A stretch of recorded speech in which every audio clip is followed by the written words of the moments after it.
बिस्मिल्लाहिर्रहमानिर्रहीम। तो आज हम करेंगे एक्सरसाइज नंबर 1.4 और उसका क्वेश्चन नंबर 1 है which of comfortable for multiplication और नॉट। कौन से ऐसे दो मैट्रिसेस हैं जिनको हम मल्टीप्लाई कर सकते हैं। हम फॉर एग्जांपल हमारे पास हम दो मैट्रिक्स हैं, ए मैट्रिक्स है, बी मैट्रिक्स है।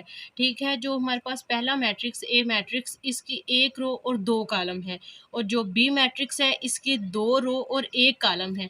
जब इन दोनों मैट्रिसेस की, जो पहला मैट्रिक्स है उसके कॉलम और दूसरे मैट्रिसेस की रो बराबर होंगी तो ये फिर मल्टीप्लाई हो सकता है। अब ये देखें, हमारे पास जो है पहला पार्ट है कि 1 0 -1 2, इसकी दो रो और दो कॉलम है, 2/2 है, और इसके जो है वो दो रो और एक कॉलम है। जब इसकी कॉलम, पहले मैट्रिक्स के कॉलम और दूसरे मैट्रिक्स की रो की तादाद सेम होगी तो फिर हम इनको मल्टीप्लाई कर सकते हैं। सो इट मीन्स हम इसको मल्टीप्लाई कर सकते हैं। अब हमारे पास सेकंड है, ये इसकी दो रो और दो कॉलम है, इनके भी दो रो और दो कॉलम है, तो ये जो दोनों हैं सेम हैं, सो इट मीन्स इनको भी हम मल्टीप्लाई कर सकते हैं।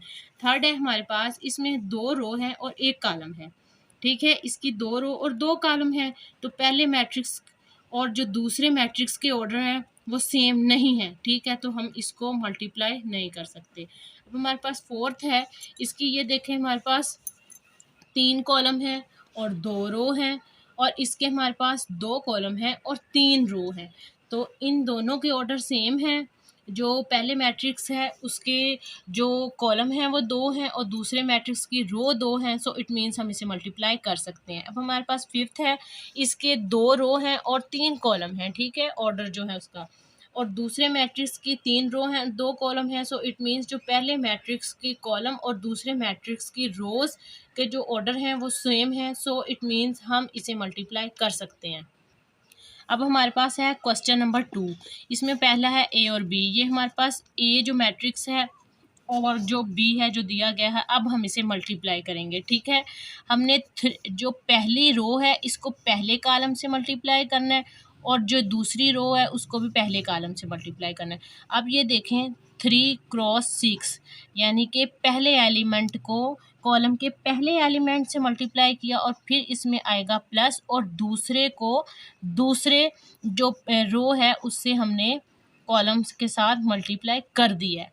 उम्मीद है आपको समझ आ गई होगी कि पहला जो एलिमेंट है, जो पहली रो है, उसको पहले कॉलम से मल्टीप्लाई किया है, 3 × 6 प्लस 0 मल्टीप्लाई बाय 5।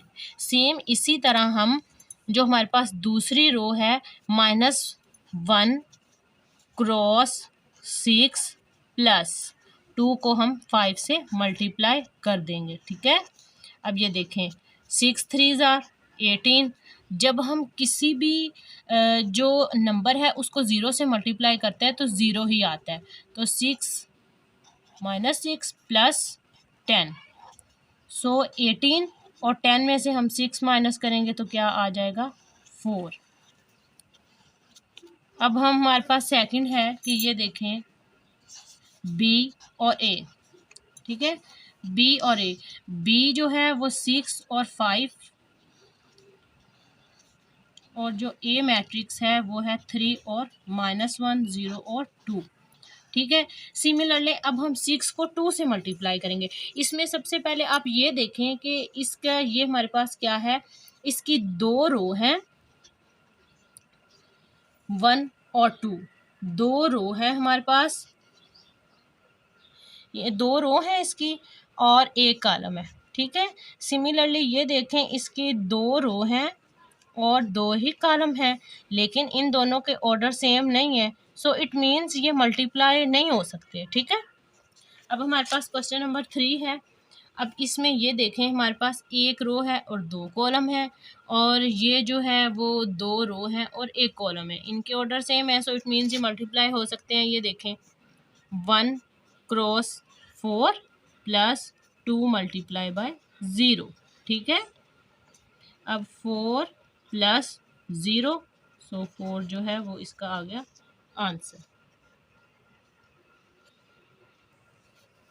अब ये देखें, 1 मल्टीप्लाई बाय 5 प्लस 2 क्रॉस -4। बिल्कुल मेथड वही है, बस ये है कि क्वेश्चन को घुमा फिरा के दिया गया है ताकि आप लोगों को समझ आ जाए। -8, 5 -8, तो इसका क्या मतलब है, इसका है -3, इसका आंसर आ गया हमारे पास।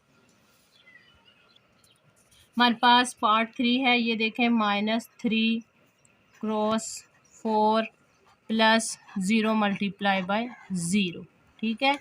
-12, तो ये जो है 0 को 0 से मल्टीप्लाई करेंगे तो 0 आ जाएगा। सिमिलरली हमारे पास नेक्स्ट क्वेश्चन है, इसका भी हमारे पास क्या है कि एक रो है और 2 कॉलम है, और ये 2 रो है और 1 कॉलम है, इनके ऑर्डर सेम है। 6 क्रॉस 4 प्लस 0 को मल्टीप्लाई किया 0, ठीक है। तो 6 4 ज़ा 24, तो ये उसका आंसर आ गया। अब